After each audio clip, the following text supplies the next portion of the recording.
Muy buenos días, bienvenidos a nuestro encuentro Mente Sana del mes de febrero. Un saludo a todas las personas que están conectándose desde las diferentes plataformas. Hoy con un tema que sé que para muchos de nosotros es muy interesante y tiene que ver con cómo la salud mental impacta en nuestra productividad, impacta en nuestros resultados y nos ayuda a alcanzar esa tan anhelada productividad con bienestar. Yo soy Blanca Mary Sánchez, máster en neurociencia aplicada, experta en ciencia del comportamiento, directora y fundadora de Mente Sana, y hoy seré quien nos estaría acompañando hablando de este tema, que sé que para muchos de nosotros se convierte en un reto muy grande que tenemos porque nos lleva a cuestionarnos desde qué marco conceptual estamos abordando la salud mental en nuestras empresas y cuáles son aquellas estrategias que necesitamos para poder estar a la vanguardia.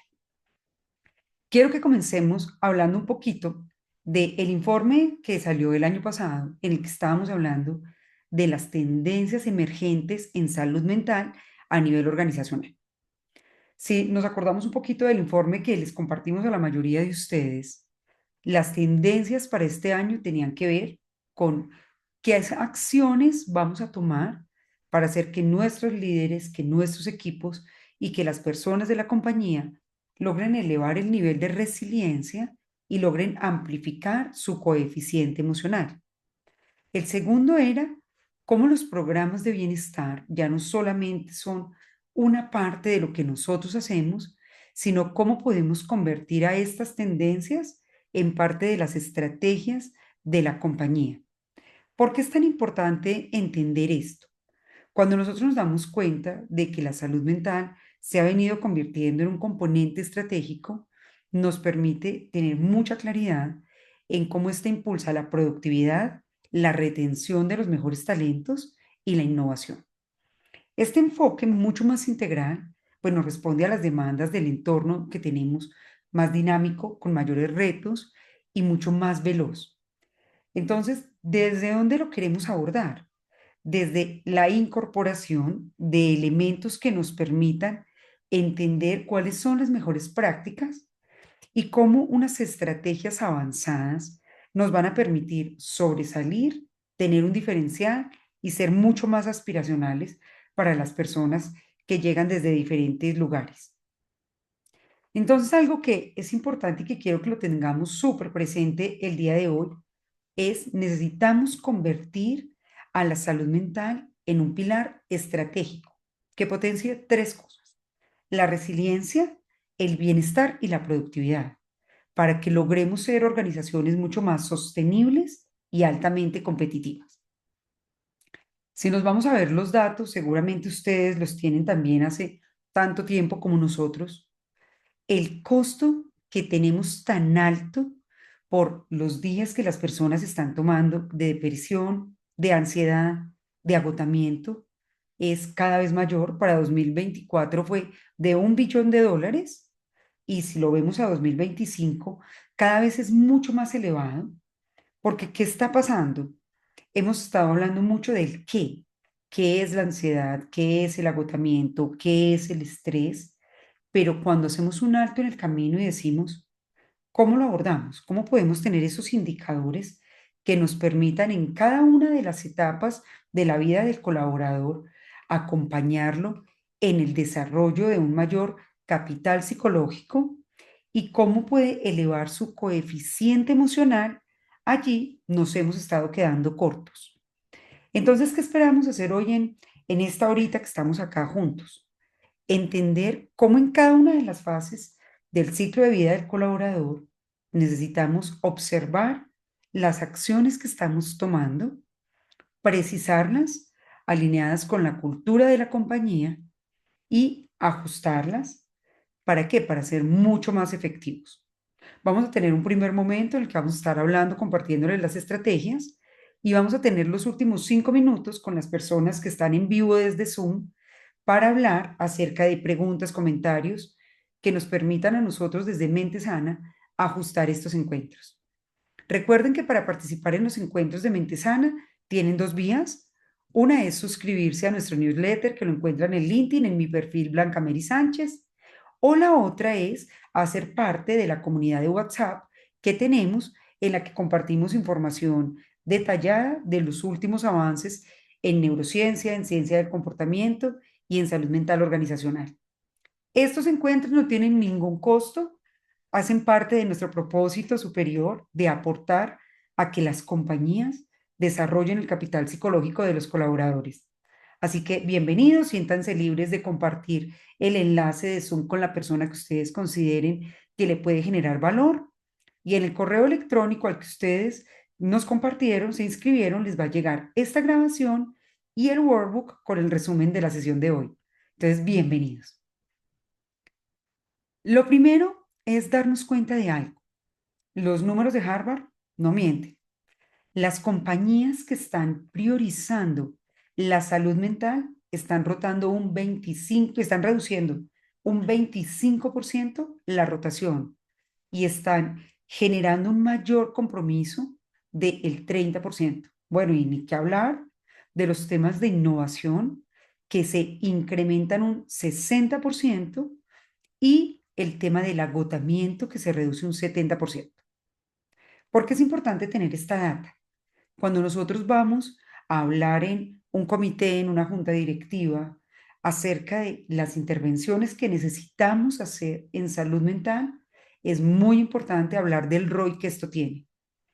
Cada dólar que invertimos en promoción, prevención o intervención en salud mental tiene un retorno de 10 veces.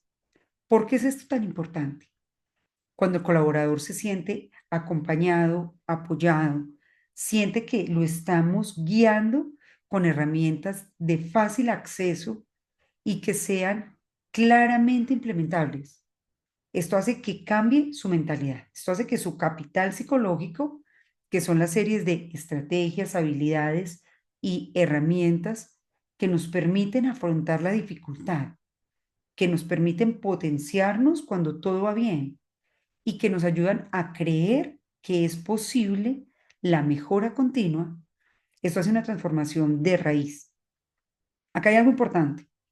Un colaborador que piensa que no es capaz de gestionar su salud mental, que piensa que esto es muy difícil, que es solamente para personas que de repente tienen alguna alteración de salud mental, no va a trabajar en construir un capital psicológico fuerte, no va a hacerse cargo de cómo elevar su coeficiente emocional. Y acá hay algo que es súper importante y es donde no hemos puesto la vista y va a transformar la manera en la que abordamos la salud mental en 2025. Tenemos un enemigo invisible que se llama el microestrés. Todos hemos estado hablando del estrés grande, de los cambios, de la ansiedad, de la depresión, de la ideación suicida, pero de repente estas microtensiones que aparecen de una conversación incómoda, que aparecen de cuando tenemos dificultades con nuestro líder, de cuando tenemos problemas en la casa, del tráfico, de la salud física, del insomnio, comienzan a acumularse. Y así como en otros momentos hemos hablado de los micropasos y hemos hablado de cómo las pequeñas acciones, incluso en el libro de James Clear de hábitos atómicos, se aborda cómo el efecto acumulativo genera grandes transformaciones a nivel positivo. Lo mismo pasa con el microestrés. Son tensiones tan pequeñitas que no le damos trascendencia. No, es que cada vez que llego a parquear, eh, se me dificulta, es que cuando entro a las reuniones, las estamos iniciando hablando de temas negativos o siento que el ambiente laboral y la cultura generan tensiones muy pequeñas. Hay unos estudios muy interesantes de Rob Cross y Karen Dillon en el que han demostrado el impacto negativo tan grande que tiene en la productividad y en el bienestar el microestrés. Entonces, una primera estrategia es que empecemos a identificar en cada una de las fases de nuestros colaboradores donde pueden aparecer esos microestresores, incluso para nosotros mismos. ¿Cuáles son los microestresores que en el día a día tengo? La calidad del sueño. Cuando me despierto en la mañana, me siento recuperado, me siento restaurado, percibo que estoy lleno de energía y con un, digamos, estado de ánimo positivo. Las emociones que me han venido acompañando en la última semana o en el último mes, si yo hiciera como una medición, ¿cómo serían?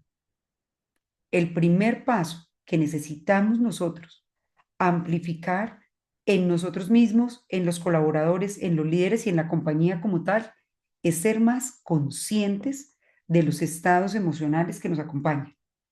Si nosotros logramos que todos los colaboradores logren ampliar su emocionario, logren tener un vocabulario emocional que parta de la conciencia, de entender la diferencia entre el estrés, la ira, la incertidumbre, el miedo, esto nos va a permitir que las herramientas que les compartamos para que ellos se autogestionen sean más efectivas.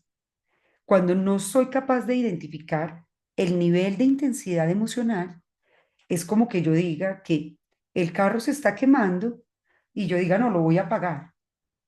Necesitamos compartirles estrategias que les permitan ampliar el nivel de conciencia, tener mayor claridad de lo que piensan, sienten y hacen y que puedan contar con una caja de herramientas para intervenir según la intensidad de la emoción que están viviendo. Esos pasos tan pequeñitos y que los vemos como tan simples son de altísimo valor. Y aquí hay algo como importante que necesitamos darnos cuenta. Si partimos del punto cero con el colaborador, cuando estamos haciendo la atracción del talento, ¿cómo somos percibidos?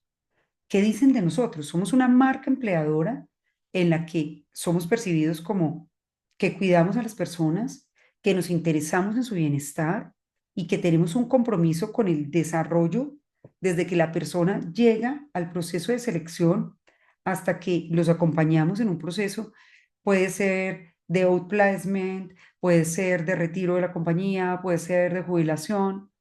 Ahí tenemos que ver cómo incorporamos el componente de salud mental. Entonces, por ejemplo, cuando estamos queriendo atraer un talento que no solamente sobresalga por sus habilidades técnicas, sino por su coeficiente emocional. Y acá voy a hacer una claridad porque esto es algo que en todas las conferencias me preguntan. ¿Cuál es la diferencia entre la inteligencia emocional y el coeficiente emocional? La inteligencia emocional es la habilidad expresada y desarrollada. El coeficiente emocional es la medición que podemos hacer para entender el nivel en el que se encuentran nuestros colaboradores, en el que se encuentran nuestros líderes y en el que estamos nosotros mismos. ¿Por qué es tan importante tener esto claro? Porque cuando yo digo, ok, estoy buscando un candidato, no sé, para el rol de líder de talento humano. Ok, necesito una persona que tenga estas competencias, que tenga estas habilidades, pero entra este nuevo elemento y es el coeficiente emocional. ¿Cuál es el nivel de claridad que tiene frente a sus emociones? ¿Cuáles son las estrategias que emplea cuando está estresado, cuando está aburrido, cuando está incómodo? ¿Y cómo transita del estrés negativo al estrés positivo? Puede que si hubiéramos hablado de esto hace 16 años, cuando nació Mente Sana, para muchas personas eso era raro. Cuando nosotros llegábamos a hablarles a las compañías de estos temas, solamente los más vanguardistas decían, es que es una apuesta que necesitamos hacer. Y aquí es donde tenemos que parar y decir, yo quiero que ustedes salgan de aquí hoy cuestionados de cómo estamos haciendo ese protocolo de selección en el que estamos incorporando los elementos para entender cuál es el nivel de competencias socioemocionales, cuál es el nivel de desarrollo del coeficiente emocional y de resiliencia del candidato que tenemos enfrente. En este entorno laboral moderno ya no solamente podemos contratar a las personas enfocándonos en esas habilidades técnicas. ¿Cómo funciona el protocolo? Lo primero es definir cuáles son las competencias socioemocionales que necesita la persona en este cargo. Mínimas que todos necesitamos. Resiliencia. Y para mí es muy paradójico cuando veo, por ejemplo, chicos muy jovencitos que cuando uno está hablando con ellos, no, yo soy súper resiliente. Entonces entramos a preguntarles, ok, ¿y cuáles han sido los retos emocionales, financieros, físicos, sociales que has superado y te han llevado a ser resiliente? Porque acá tenemos que tener una claridad.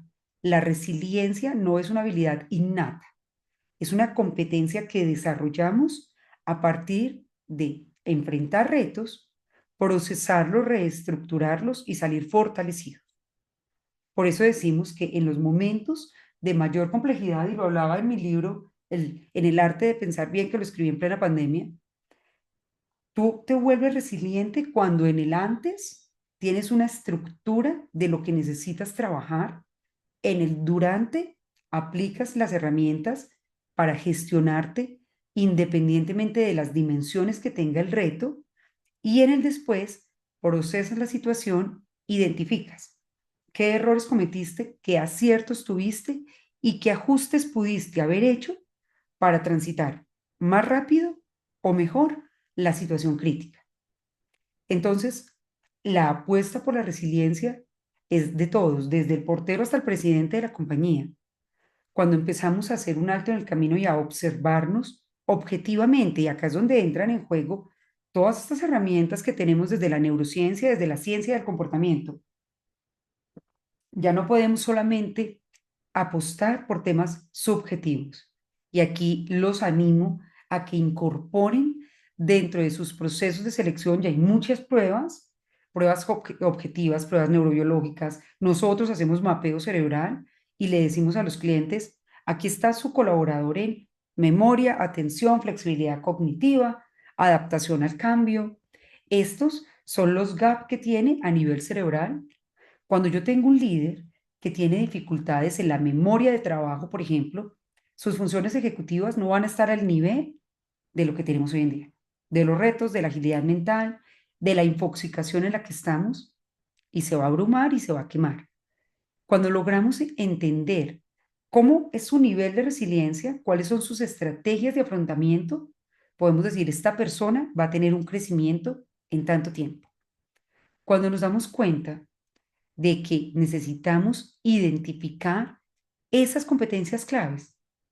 No solamente que nos diga la persona cómo está manejando los conflictos, sino que podamos ver desde una medición de su capital psicológico cómo está la autoeficacia, qué tanto está creyendo en él o en ella misma para enfrentar los retos, qué tanto tiene esperanza, que es la función, digamos, o la habilidad socioemocional más importante para poder hacer frente a las adaptaciones, a las exigencias rápidas, a los cambios, a la transformación.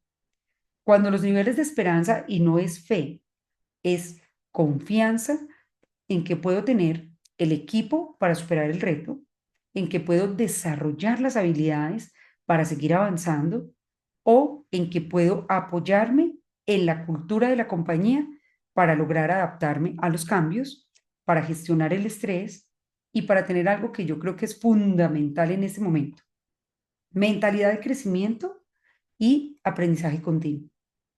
Cosas tan simples, yo lo hago mucho cuando hago selección de mis colaboradores, y es preguntarle por sus hábitos. Yo no puedo creer que en este momento de la humanidad tengamos líderes que no se autolideran.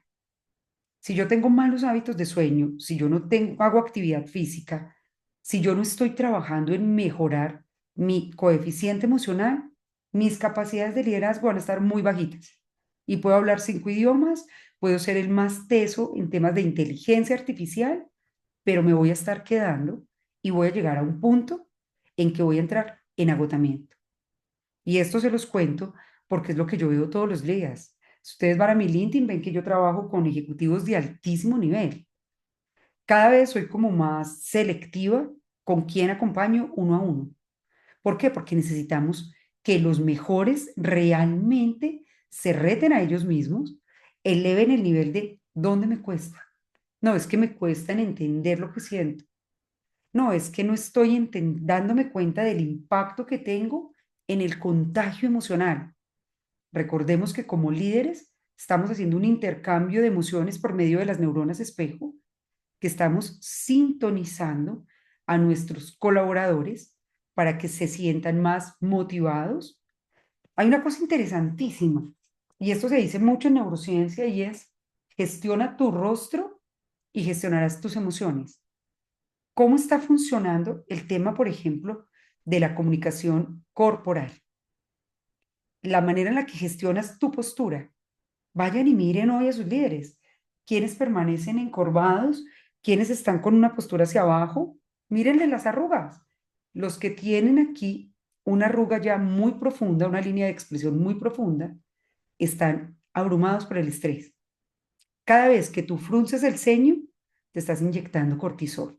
Y cada vez que te inyectas cortisol, estás llegando a un punto de intoxicación que va a hacer que seas más reactivo.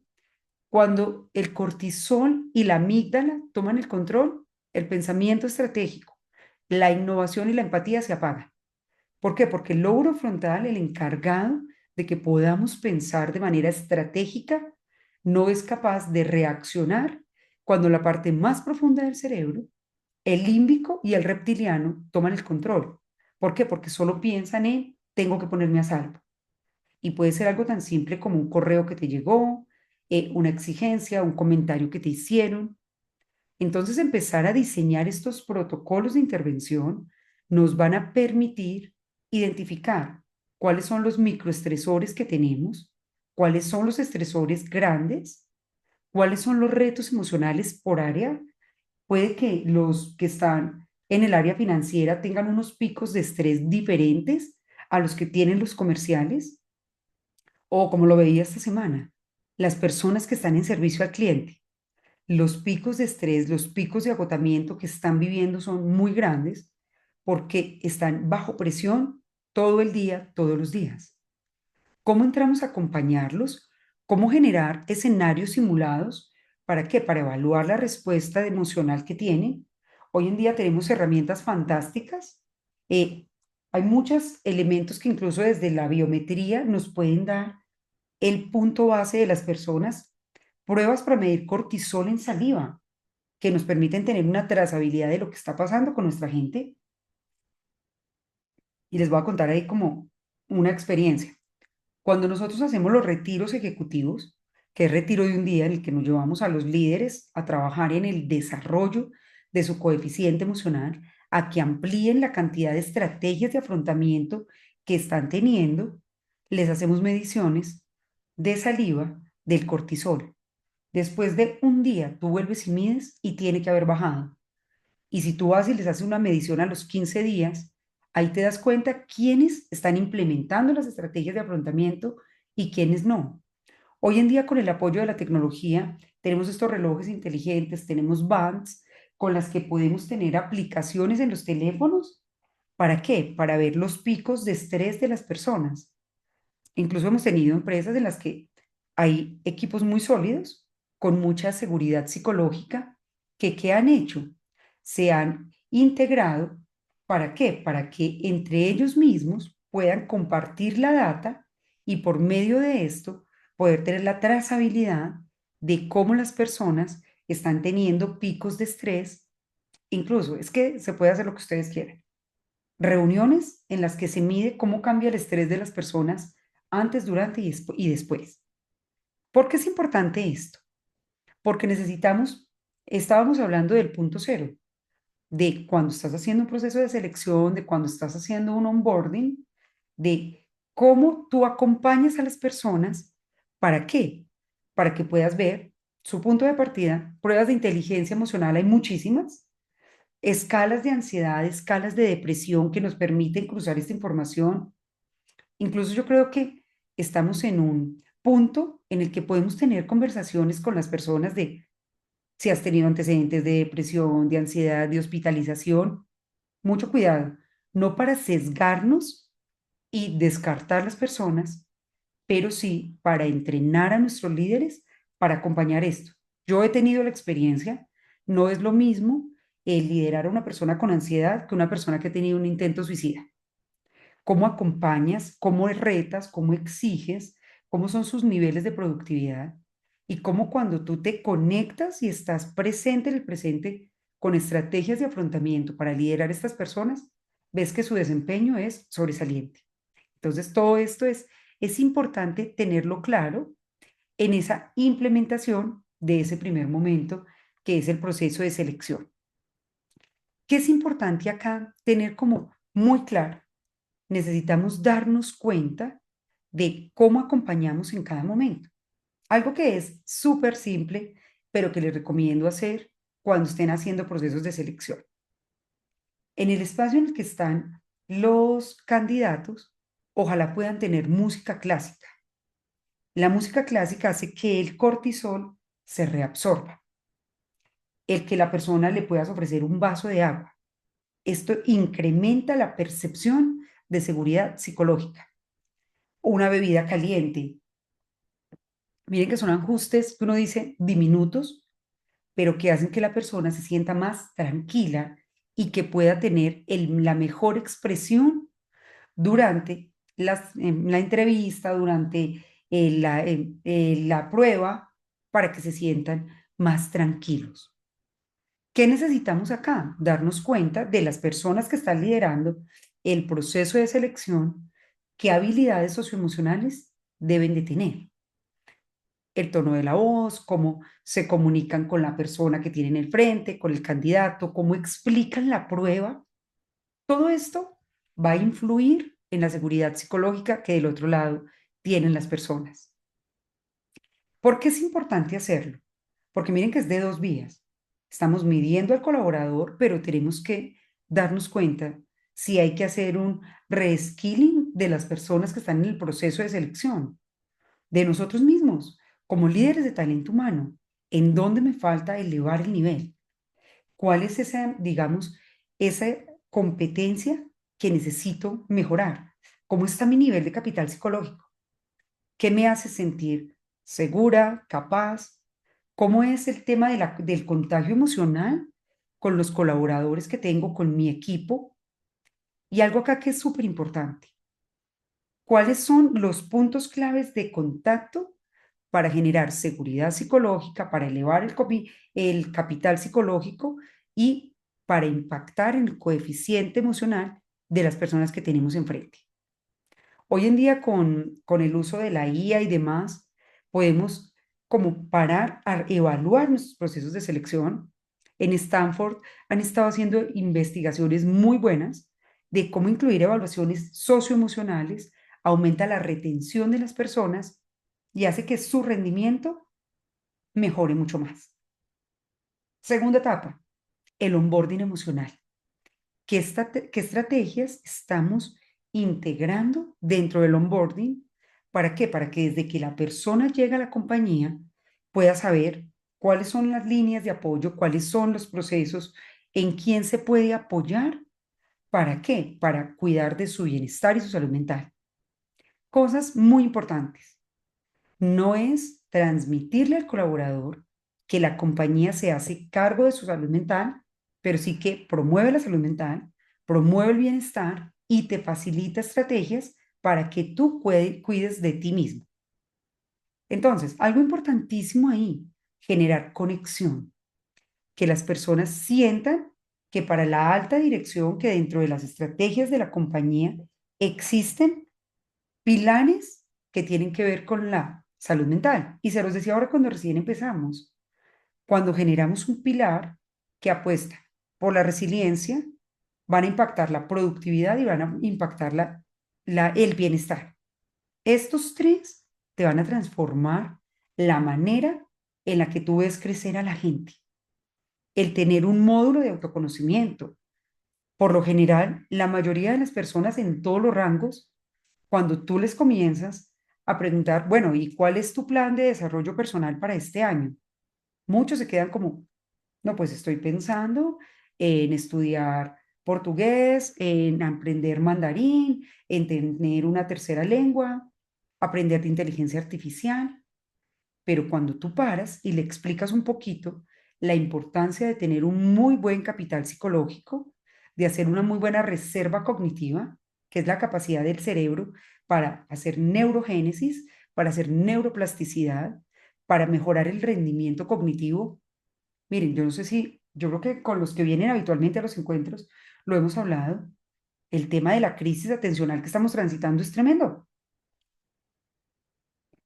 Pasamos de 12,5 segundos hace un par de años a 8,5 segundos de atención sostenida y ahora los que están más bajitos van en 3,5 segundos. Eso es nada. Estoy aquí y dos parpadeos después estoy abriendo nuevas pestañas mentales. No estoy presente en las reuniones. Eso hace que la memoria de trabajo se sature, que estemos infoxicados y que esa saturación nos lleve al agotamiento. 3 de la mañana te despiertas a rumiar lo que tienes que hacer el día siguiente. Y ni hablemos de los domingos a las 4 o 5 de la tarde, de toda la angustia que las personas comienzan a experimentar por esa ansiedad anticipatoria de lo que se viene, o los que se van de vacaciones en sus últimos 2 días de descanso.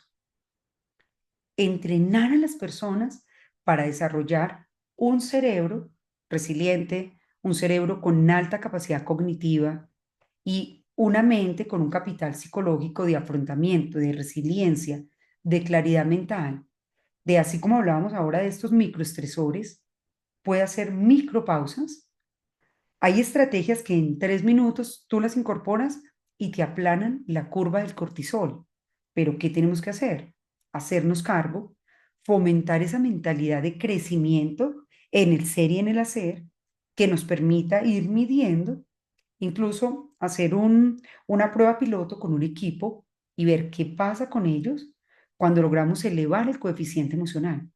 ¿Qué pasa con estos líderes cuando les damos estrategias científicamente validadas para transformar su estilo de liderazgo, su autogestión y la manera en la que trabajan? Entonces, herramientas que aquí podemos incorporar, muchas, el asignarle un promotor del bienestar a un equipo de trabajo que ingresa, el formar estos promotores de bienestar para que cuiden de ellos, para que transmitan a los equipos que es posible tener salud mental sostenible. Muchas veces, cuando estamos hablando de salud mental, nos vamos a hablar de enfermedad mental. Y son dos pilares importantes, pero distintos. Cuando yo hablo de salud mental, hablo de autocuidado, hablo de relaciones positivas, hablo de diálogo interno empoderador, promuevo la autoeficacia para que las personas sientan que pueden y actúen en consonancia, automotivándose, generando pequeñas actividades que elevan la dopamina y te orientan al logro, que elevan la testosterona y hacen que te sientas líder, capaz y empoderado, y que eleves la serotonina y las endorfinas para sentir seguridad psicológica, para sentirte acompañado por tu líder, por tu equipo, para sentirte cobijado y seguro dentro de la compañía. Y del otro lado, cuando decimos salud mental desde el enfoque de la enfermedad, de la prevención y de la promoción, hablamos de insomnio y cómo lo corregimos. Hablamos de ansiedad y cómo gestionamos el estrés para poder permanecer en estrés positivo y que cuando aparezca el estrés negativo lo puedas pendular, puedas bajar el impacto y puedas tener un kit de prácticas de bienestar que te ayuden a sentirte mejor. Entonces, ¿hay que hablar de ideación suicida? Hay que hablar. Hay que hablar de cómo lo prevenimos en las compañías, de cómo lideramos a estas personas, de cómo acompañamos, pero también de cómo le exigimos a las personas que tienen algún tipo de alteración emocional. Personas que están medicadas, personas que acaban de salir de la clínica psiquiátrica de un ingreso, personas que tienen ataques de pánico, personas que tienen problemas de insomnio, personas que están en duelo, que acaban de perder a su pareja, a su familiar, a su mascota, porque es que el tema de la salud mental es muy amplio.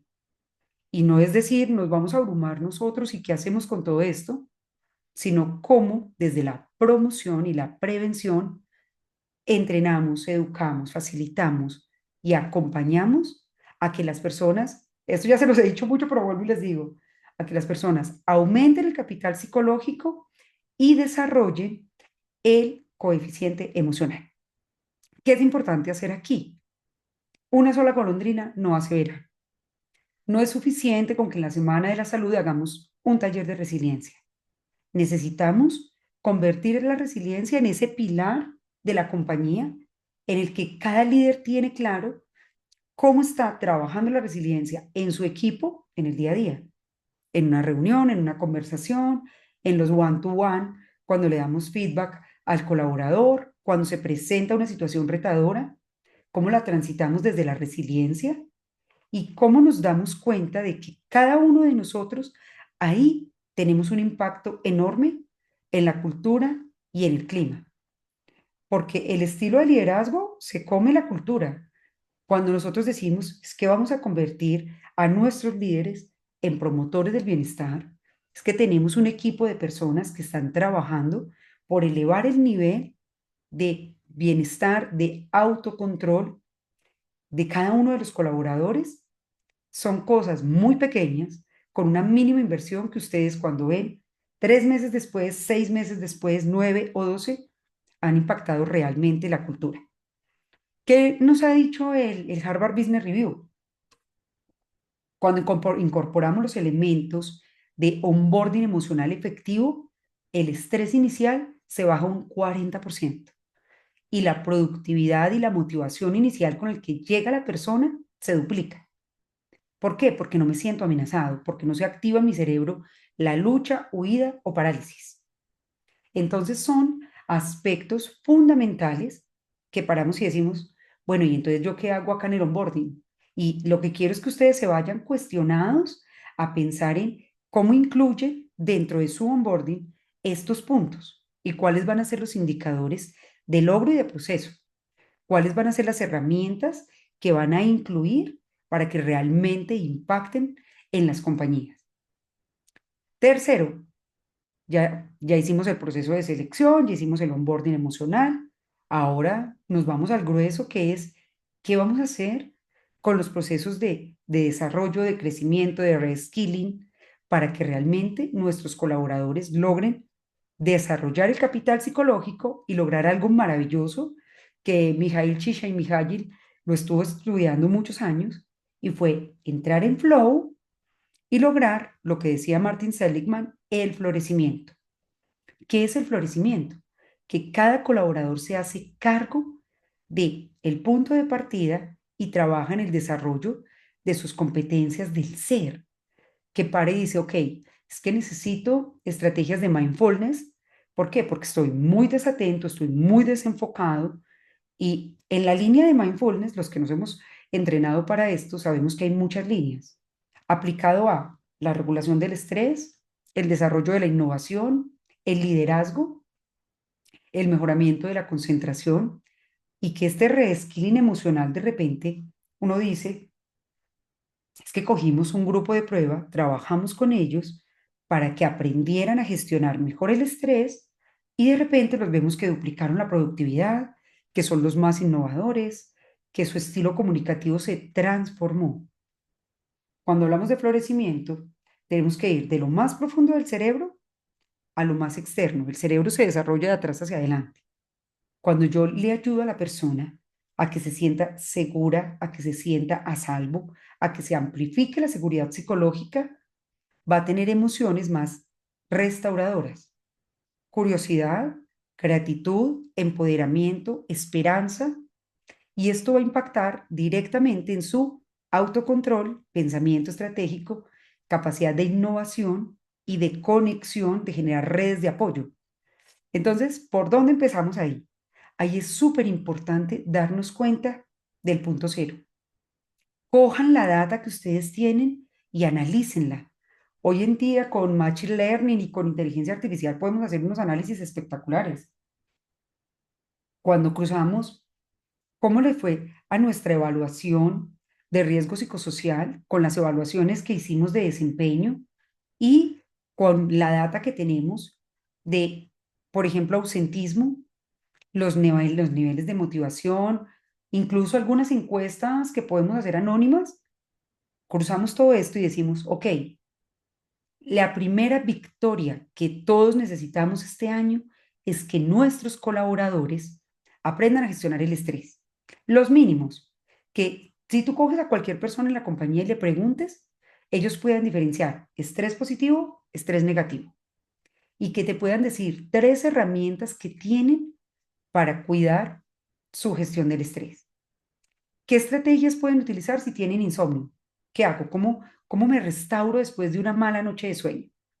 Mm, Tengo una dificultad en la casa, ¿cómo hago para gestionarme emocionalmente, enfocarme y poder trabajar y poder avanzar en lo que estoy haciendo sin desconocer que este elemento estresante está ahí? ¿Cuáles son mis microestresores? No, mis microestresores es un vecino que tiene perro y que cada que ladra el perro me estreso. Ese es mío de la vida real. ¿Qué hago? Yo saco mis AirPods, me los coloco y aíslo el ruido. Que uno puede decir, es una tontería. No, es una estrategia de afrontamiento que me permite que ese microestresor no esté aquí molestándome. No, mi microestresor es que el tráfico de la ciudad es complejo. Perfecto. ¿Cómo lo puedes gestionar? Ah, bueno, no tengo unos días que hago trabajo remoto o los días que sé que tengo que desplazarme hasta la oficina, genero un espacio que me haga sentir mejor. Escucho un podcast, tengo un audiolibro, me voy con un compañero de trabajo y tengo una conversación amena para reducir los niveles de cortisol, que cuando nos vamos a medir estamos infoxicados y estamos intoxicados. Entonces, esta combinación de muchas alertas, mucha información que llega, que nos genera una adicción al correo electrónico, de eso voy a hablar en el próximo newsletter, versus la cantidad de cortisol que empezamos a generar, así que nos lata el corazón, que nos den ataques de pánico, que nos suden las manos, que nos sentamos abrumados. Entonces, el facilitarles estrategias por diferentes vías, los que tienen plataformas de estudio, herramientas de mindfulness, herramientas de respiración consciente, todas estas que vienen de la ciencia del comportamiento, que tienen que ver con la visualización, que tienen que ver con el ensayo mental y que cambian la estructura cerebral, los que hacen gimnasia cerebral. Entonces, parar y decir, ¿quién hay que hacerle reskilling en inteligencia emocional? ¿Y quién necesita realmente trabajar, por ejemplo, en el desarrollo de la empatía digital? Los que hacemos trabajo remoto. ¿Cómo lidero de manera consciente y con empatía digital al que está detrás de la pantalla? ¿Cómo genero espacios de conexión? ¿Cómo genero espacios de crecimiento? ¿Y cómo para los que hacen híbrido tienen sesiones presenciales con mentores, con líderes, con facilitadores? ¿Y cuáles son esas estrategias y esas experiencias que nos permiten sentir esa conexión? ¿Qué es importante acá? Y los animo a que lo hagan. Siéntense y creen como el kit de desarrollo integral. Bueno, estas personas que tenemos un equipo de personas que están tomando coaching, ¿cómo les medimos que hay una transformación real? Porque es que tenemos que ser objetivos. A veces estos procesos se nos quedan muy en lo subjetivo, en el yo siento, en el yo pienso, pero ¿cómo medimos que bajó el estrés? ¿Cómo medimos que su estilo de productividad se transformó? ¿Cómo tenemos unos indicadores objetivos de que hizo un desarrollo cerebral que hace que sea mucho mejor líder? Cada vez, por eso es que la neurociencia es tan cercana a la IA, porque cada vez vamos a tener más herramientas para medir el cambio en el cerebro. En Inglaterra, por ejemplo, hay empresas que le hacen pruebas neurocognitivas con resonancia magnética y todo para ver la respuesta que tiene el candidato ante los estímulos y decir, eso no es, necesita trabajar en estos elementos. Cuando uno está haciendo, por ejemplo, una evaluación de electricidad en el cerebro, de funcionamiento, de actividad, eso le permite identificar qué tanto las personas se sienten amenazadas en determinados escenarios y cómo los acompañamos a que realmente logren tener ese super cerebro, logren liberar ese potencial y que objetivamente estemos viendo la transformación.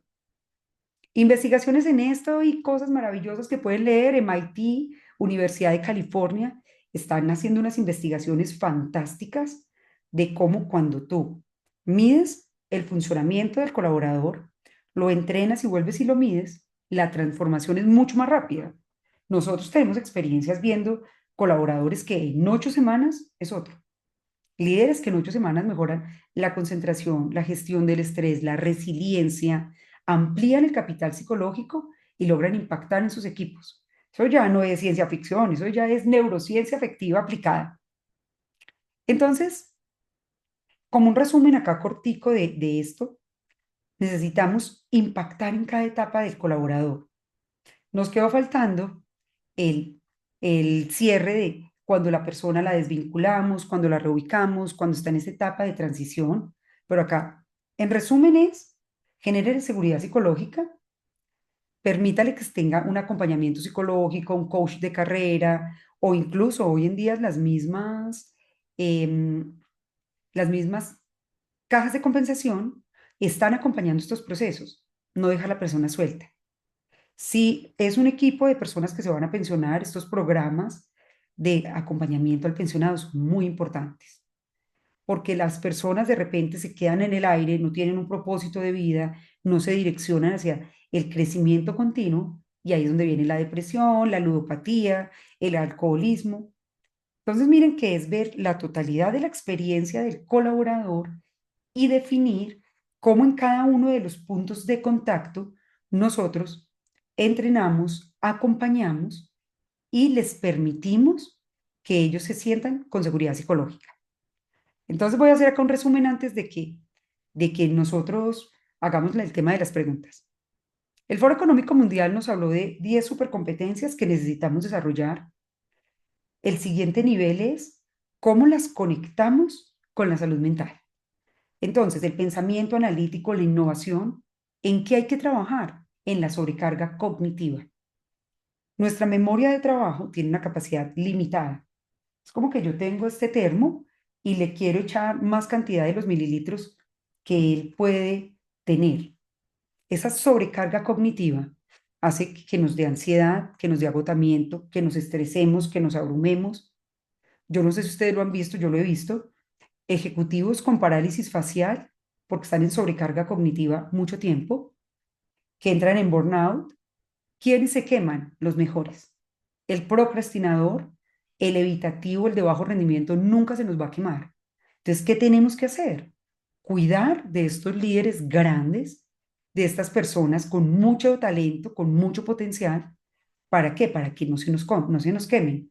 ¿Por medio de qué? El mindfulness, la gimnasia cerebral, les permite bajar la intensidad de la sobrecarga cognitiva y seguir manteniendo ese alto rendimiento. Segunda competencia que nos dijo el Foro Económico Mundial, aprendizaje activo. Cuando yo estoy en amenaza, no aprendo. ¿Por qué? Porque yo no puedo decir que viene un tigre a comerme y yo voy a decir, me voy a poner a leer un libro. Cuando tú logras enseñarle a la persona a reducir la sensación de ansiedad, a transitar la incertidumbre no se quita, la incertidumbre se transita y aplicas herramientas de microlearning, les enseñas a aprender cómo aprende su cerebro, se baja la ansiedad, se gestiona la incertidumbre y las personas aprenden mucho más rápido. La tercera, la creatividad, la originalidad y la iniciativa. Todos necesitamos aprender a desbloquear el potencial creativo, porque cuando tú estás en modo creativo, es un regulador natural del estrés, te permite potenciar la resiliencia porque te muestra diferentes vías de solución. Entonces, miren que estamos hablando de unas cuantas, no nos da para hablar de todas, pero cuando yo digo, estoy impactando en el pensamiento crítico, en el aprendizaje, en la creatividad, en el liderazgo. ¿Cómo quiero que mis líderes se sientan seguros? ¿Para qué? Para que transmitan esa seguridad psicológica, para que se prevenga el burnout, para que ellos puedan ser líderes resonantes y para que puedan llevar a las personas a que entren en pronoia. La pronoia es lo contrario a la paranoia. Cuando estoy en paranoia, me siento amenazada. Cuando estoy en pronoia, siento que el universo conspira a mi favor, salgo a buscar alternativas, creo en mis capacidades y paso a la acción. De las herramientas de las que hemos hablado hoy, voy a hacerles el resumen rápido. Hay que crear un protocolo de selección integrado con competencias emocionales, resiliencia capital psicológico. Necesitamos hacer un onboarding emocional en el que les facilitemos módulos de autoconocimiento, en el que se sientan acompañados, en el que si podemos tener un promotor del bienestar, lleve a las personas a sentirse mejor, un programa de mindfulness. Necesitamos tener kit de desarrollo integral que hagan que las personas que tenemos en la compañía eleven su coeficiente emocional o hagan un reskilling en el que su capacidad de inteligencia emocional se expanda y los haga sentir más seguros, capaces y orientados al logro. Y un reto grande, acompañar el desarrollo de estas competencias claves por medio de la gestión del microestrés. Identifiquen sus microestresores, identifiquen los microestresores de sus colaboradores. ¿Para qué? Para que podamos empezar a dar micropasos, hacer esas micropausas, esas mínimas acciones viables que nos permitan transformar la cultura organizacional, elevar el capital psicológico y desarrollar el coeficiente emocional de nuestros colaboradores. La transformación del entorno laboral, el tener un alto rendimiento, el tener los mejores resultados, comienza integrando la salud mental en cada una de las etapas del ciclo de vida de los colaboradores. Ustedes saben que cuentan con nosotros, que en Mentesana tenemos expertos, psicólogos, psiquiatras, coach, expertos en neurociencia, que los acompañamos a transitar estos procesos y que todos los meses tenemos estos encuentros. El próximo encuentro va a ser el 20 de marzo, Día Mundial de la Felicidad, donde vamos a estar hablando de la alta rentabilidad de las empresas felices. Así que cuando los que vean esto en grabación o los que lo están viendo en las diferentes plataformas en vivo, ya saben que nos pueden contactar por LinkedIn, pueden ingresar también a nuestro grupo de expertos en neurociencia o pueden entrar también a nuestra comunidad de líderes de salud mental y RH. Muchas gracias. Hasta acá va a ser la grabación. Nos vamos a quedar con los que están en vivo, que vamos a contestar un par de preguntas. Hasta pronto.